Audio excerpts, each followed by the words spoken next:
In the bustling tech landscape of the late 1990s, when people were just beginning to wrap their heads around the wonders of the internet, a quirky little company was born, destined to reshape how the world consumed entertainment. This is the story of Netflix, a company that dared to challenge the status quo with the most unlikely of beginnings: a DVD in the mail. Imagine a world where Blockbuster ruled the realm of movie rentals, with its blue and yellow stores on virtually every corner. Into this realm of rewind fees and late penalties stepped two Silicon Valley entrepreneurs, Reed Hastings and Mark Randolph, with a wild idea.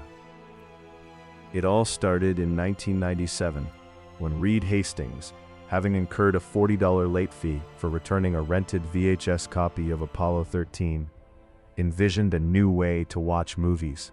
Frustrated and inspired, Hastings and his friend Randolph seized the opportunity to leverage the burgeoning internet to disrupt the rental market. The initial concept? A DVD rental service delivered right to your doorstep. But there was a slight hitch. The DVD format was still in its infancy, and not everyone was convinced of its staying power. Nevertheless, Hastings and Randolph were undeterred by the skeptics.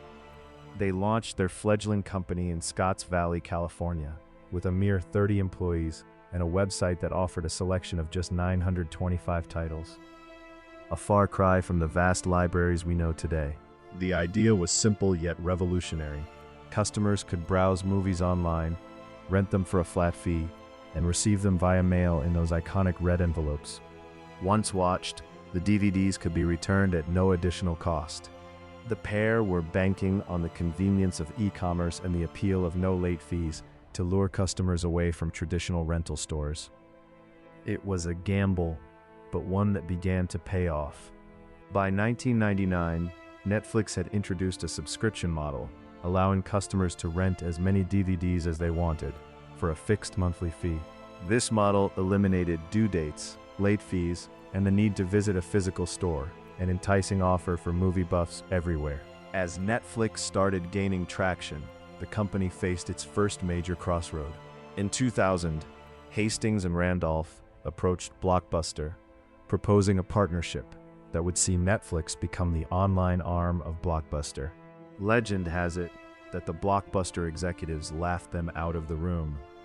Little did they know, this was a pivotal moment that would come back to haunt Blockbuster in the years to follow. Undeterred by the rejection, Netflix continued to innovate. In 2007, the company introduced video streaming, marking another seismic shift in how audiences accessed entertainment. The ability to instantly watch movies and TV shows online without waiting for DVDs to arrive by mail was a game changer.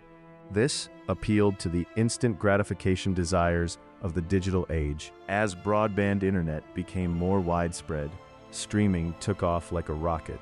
It catapulted Netflix into the realm of entertainment juggernauts. The introduction of streaming was not without its challenges. Licensing content proved to be an expensive endeavor. The company had to navigate a complex web of agreements with studios and networks. But Netflix was always one step ahead, strategically investing in original content. This reduced reliance on external partners. Cue 2013, when Netflix released its first original series, House of Cards. It not only captivated audiences, but also marked the dawn of a new era. By producing its own content, Netflix carved a niche as a producer and distributor. This set it apart from traditional media companies. But the road to global streaming dominance wasn't paved solely with innovations and successes. Netflix had its share of hiccups, including the infamous Quickster debacle of 2011. The company attempted to split its DVD rental business from its streaming service. The move was met with customer backlash and was quickly shelved.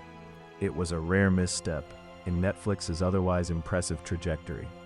As the company expanded its reach beyond the United States, it had to contend with diverse markets. Cultural nuances and varying levels of internet infrastructure posed challenges. Each new territory required Netflix to continually adapt and innovate.